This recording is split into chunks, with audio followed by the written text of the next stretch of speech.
Before we get started, I do want to thank our interpreters who are with us from the American Sign Language and from our Spanish language interpreters for being with us today.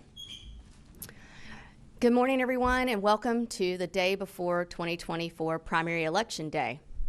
I'm Karen Brinson Bell, Executive Director of the State Board of Elections. I'm here with Paul Cox, General Counsel to the State Board. I'm going to give some brief introductory remarks, and then we will take questions, both remotely and here in person.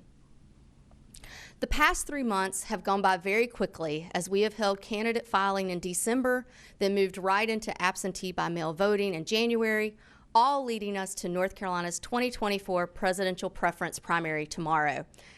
A very successful in-person early voting period ended this past Saturday. Statewide, more than 670,000 voters cast ballots during the early voting period, and 19,449 voters have cast ballots by mail. So between in-person early voting and absentee voting combined, we are below turnout for the presidential primary in 2020. That all said, I want to provide a few reminders about Election Day that I hope you will all share with your audiences. First, remember this is a primary election. Primaries are elections used to determine each political party's nominees who will advance to the general election in November. In a partisan primary, voters affiliated with a political party may only vote their party's ballot and may not vote in another party's primary. Unaffiliated voters may choose any one political party's ballot or a nonpartisan ballot if available in their jurisdiction. There are Democratic, Republican, and Libertarian primaries in our state this year. An unaffiliated voter may choose to participate in one of these party primaries, while a voter who is registered as a Democrat, Republican, or Libertarian will receive the party's ballot with which they are affiliated. Second, you must go to your assigned polling place on Election Day. Nearly 2,600 polling places will be open from 6:30 a.m. to 7:30 p.m. across North Carolina. Voters should use the voter search tool on the State Board's website, ncsbe.gov, to find their polling place and their sample ballot or ballots. Third, bring your photo ID. You will be asked to show photo ID at your polling place when you check in to vote. Most voters will simply show their driver's license, but there are many other acceptable photo IDs. For more information, including the full list of acceptable IDs, visit bringitnc.com.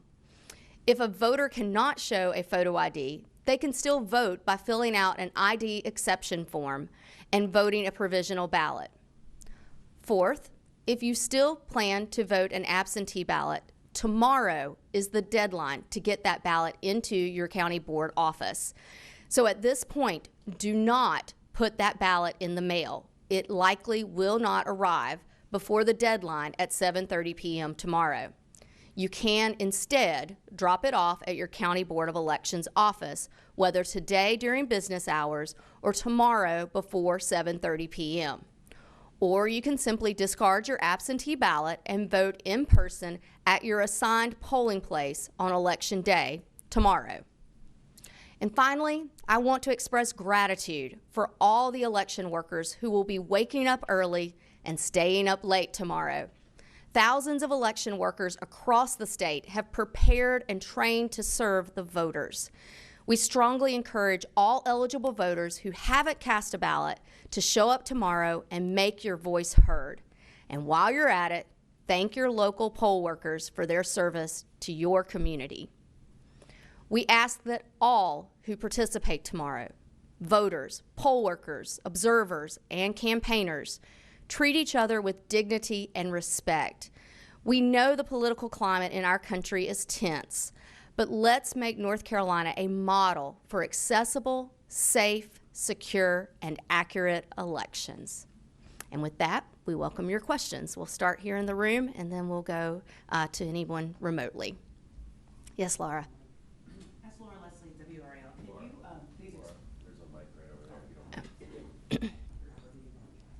don't mind. Can you explain, please, what changes were made by the law that is going to make the vote count come out a little later tomorrow night? Yes. So Laura's question is referencing that the legislature in Senate Bill 747, with the passage of that bill, which was about 65 pages long and had many changes to North Carolina's elections processes. One of those is the release of the early voting results. For many years, we have released those early voting results with absentee by mail results at the close of polls. Starting tomorrow, we will release absentee by mail results when the polls close. However, the change in the law requires that we not tabulate the early voting results until after the polls close.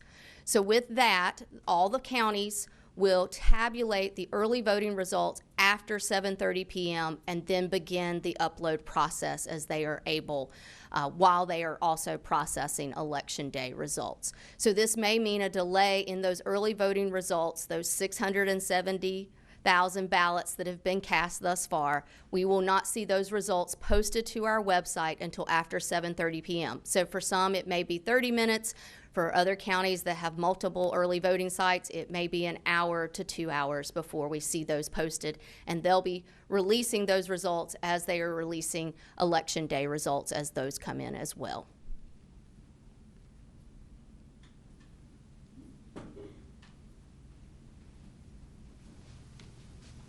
Hey, Michael Hyland from CBS 17.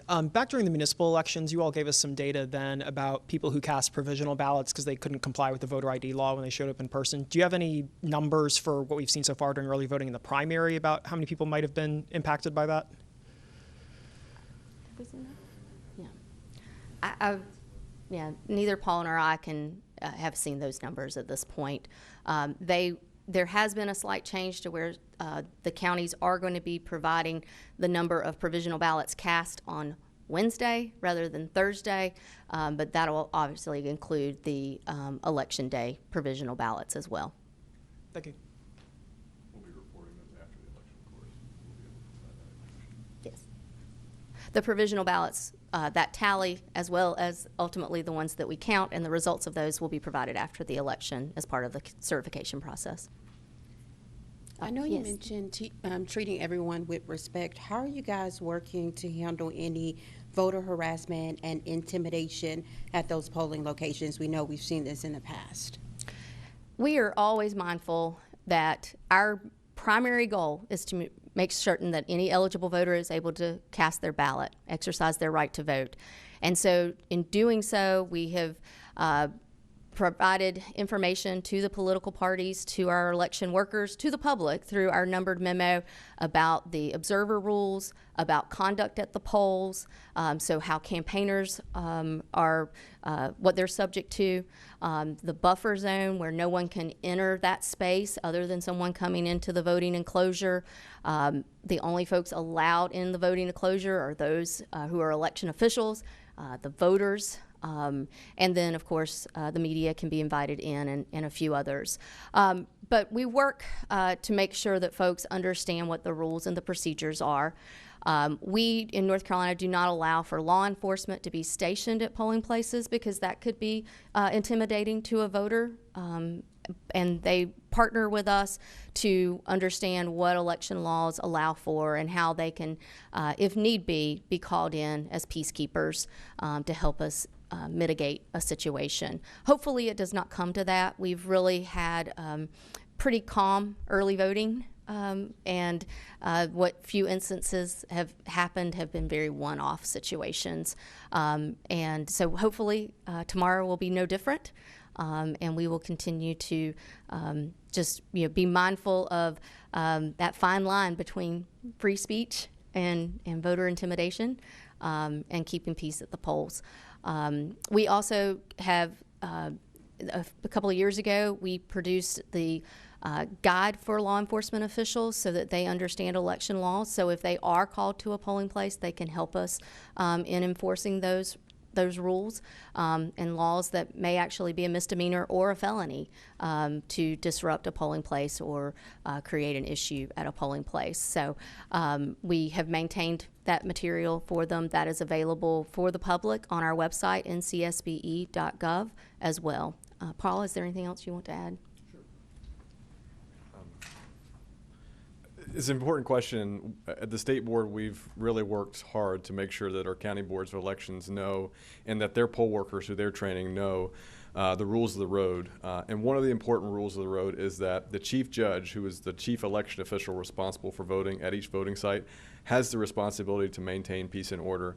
And if any voter is being interfered with, being intimidated, the voter should contact that chief judge, let that chief judge or any other poll worker know, hey, something's going on, and they can try to remedy that situation. If it comes to it, of course, they have the ability to call law enforcement. And then, of course, we want to know about situations like that, too. And we are in constant contact with our counties and with advocates who are out there to help protect the vote if there are situations like that.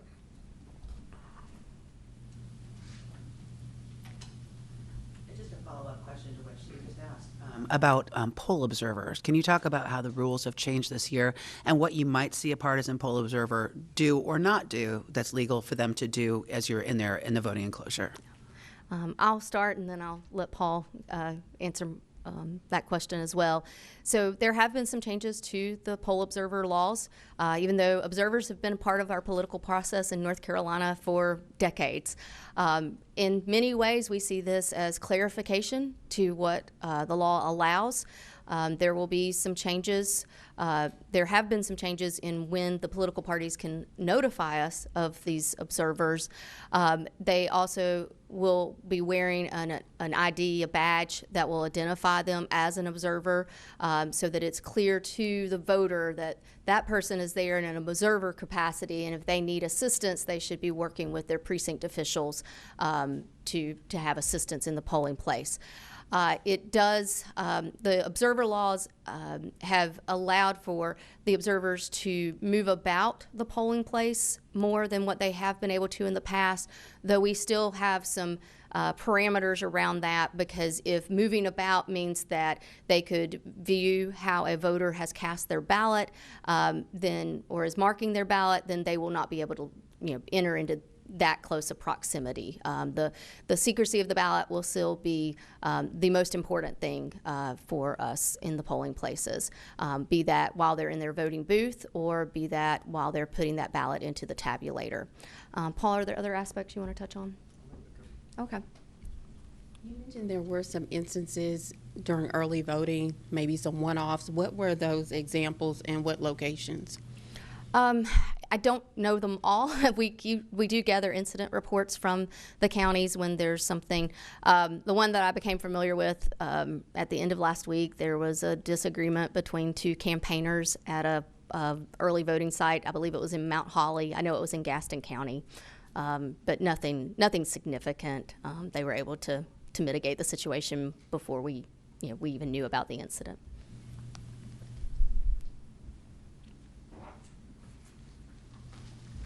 Hi, Kyle Ingram with the News and Observer. Could you go over under what circumstances the deadline could be extended at some polling places and what the process is for doing that? Yes, that's a very good question. So there are times when voting may be delayed or a disruption in voting occurs such that if that goes beyond 15 minutes, then the state board may convene and they can vote to extend voting for that time period that it was disrupted. A disruption may be something relatively simple. Perhaps the custodian didn't meet the workers at the polling site on time in order to get the voting site open. Knock on wood, that won't be anything that keeps us from opening the polls. There are ways we can have someone even vote from the hood of their car if necessary. But that could be something like that would delay things. The other could be if something occurs during Election Day where perhaps there's possible, these are buildings. There could be the smell of gas, and they might have to evacuate the building to determine whether there's an actual gas leak or something of that nature. We've seen that before. So we'll take, all the considerations of, how many people were in line, how many individuals may have left because of the delay. Things of that nature are usually the questions that the state board asks in helping them also to determine whether to change or extend the voting time. Paul, is there anything? Okay. Are there any remote questions that need to be answered?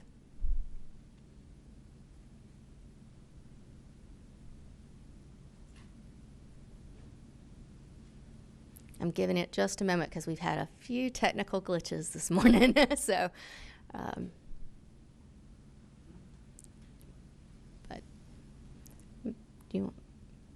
Pat's going to double check, make sure we don't have anything. Is that Brian? Yes, any reporter is on the line, please press 1 to ask a question.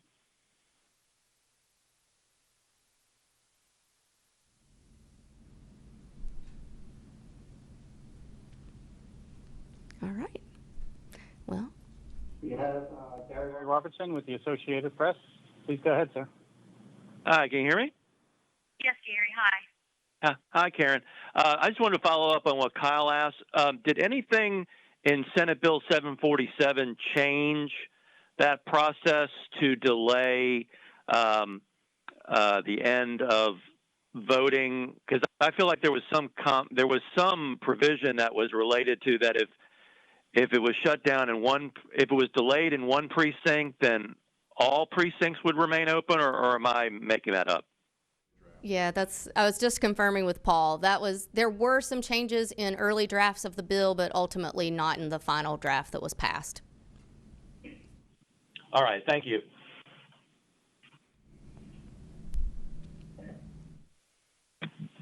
Our next question is from Annie Dance. Annie, please announce who you're with. I can't seem to find it here on the list. This is Annie Dance. I have a Substack newsletter called Cops in Congress, anniedance.substack.com. Can you clarify when voters are allowed to use photography and video at the polls, in what circumstance? Ballot selfies are not allowed, but when can they actually take photographs? Thanks. Annie, I'm going to let Paul answer that question since there are some possible crimes associated with that. Yeah, so the question was about whether, when and whether voters can use their phone as a camera in the voting place. As a general matter, voters should never be taking out their phones and taking pictures, taking videos, or even audio recording in the voting place. If you take a picture of your voted ballot, it actually is a crime under North Carolina law. So we highly discourage any voters from doing that. This includes absentee voters. So if you're at your home and you're casting your ballot, about to send it in the mail, you should not be taking a selfie with your voted ballot in that regard either. There is an exception if the voter and the chief judge agree that the voter can have their picture taken in the voting place. It has to be nowhere near any voted ballots. That's a very minor exception, and it's one that I know the media uses sometimes when they need to get footage of inside the voting place. But as a general matter, voters should not be using their phone or any other device to take pictures or video in the voting site. And just, along those lines, we do, however, encourage folks to, do those selfies outside of the voting site. A lot of the counties have established backdrops or signs that people can use for selfie purposes because, it is encouraging to others when they know that their friends and neighbors have voted and hopefully will participate in the process as well. Are there any other questions from online? Next question is from Brian Anderson with Anderson Alerts.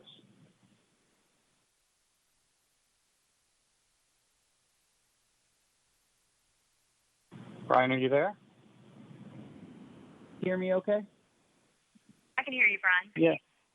Oh, perfect. Thank you, guys. I had a question on just the process of reporting of these early votes. I know you guys had said that it'll take an estimated 30 to 60 minutes, but this can possibly be longer in some counties. Can you just explain what those some counties might be? And I assume we're talking about more heavily populated areas. Actually, we don't know what to expect exactly, and it may not be that the early voting results are delayed in larger counties versus smaller counties. I think what we need to keep in mind is how this process works. In election offices, a small county, for example, has very little staff. And so those individuals are wearing multiple hats. They are taking the calls from the public. They are taking the calls from the polling places that may be, looking for that closeout checklist or have some procedure that they need clarification on, while they're also trying to work with the board members to get those early voting results tabulated. So even a small county may be delayed because they're trying to keep all the plates spinning at the same time. So we're just going to ask for patience with them. The larger counties, we're anticipating that it may take them a little longer simply because the large counties have 10, 15 early voting sites, and just the time that it takes to close down those, to tabulate and close down those machines, to export the results and upload those into our system, and to verify the accuracy of those before they are published to the public. Those are steps that have to be taken, and they just may take some time.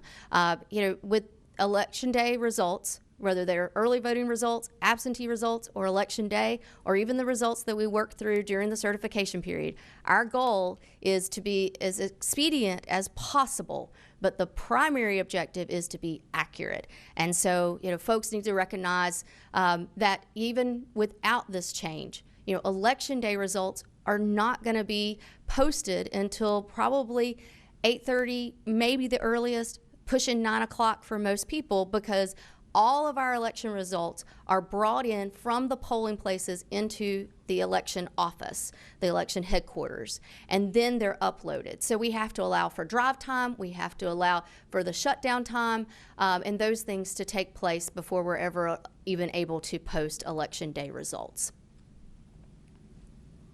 Other questions? You have another question in the room?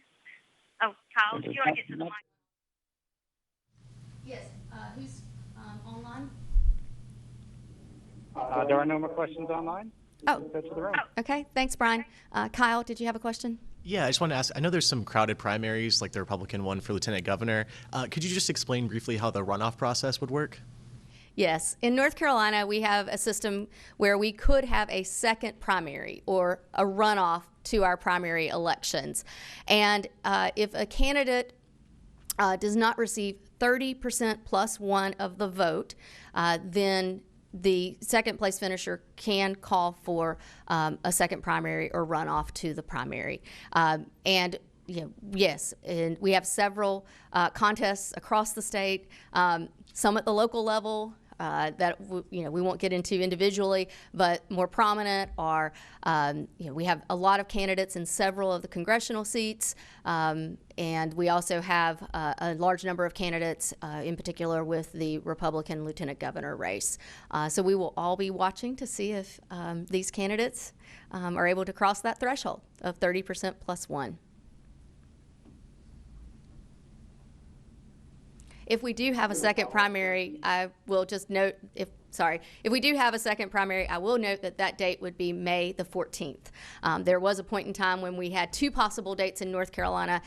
Changes in election law have remedied that, and it will be held no matter what contest. If we have a second primary, it would be 10 weeks after Election Day, so that would be Tuesday, May the 14th. So there was a follow-up online. Ready for that? Anderson here, just confirming, can you hear me okay there? Yes, I can.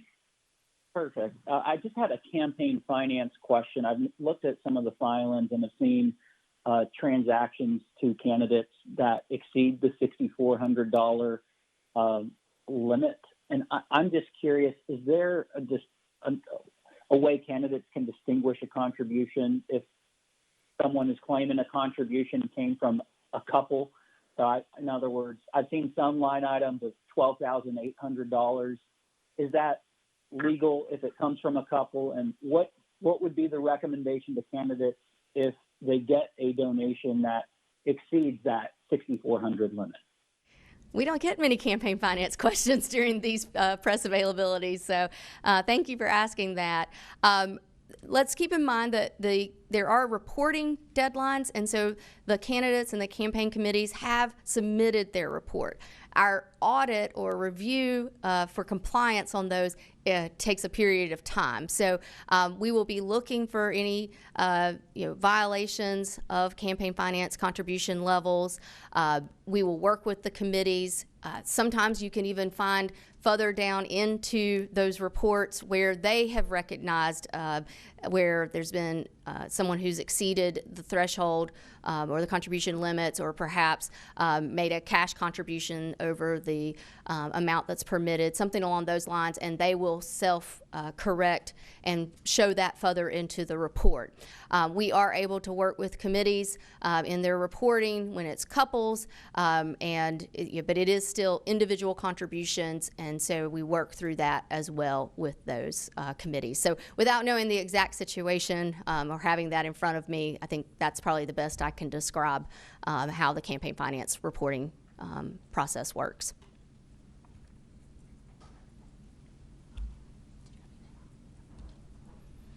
There are no more calls online? All right.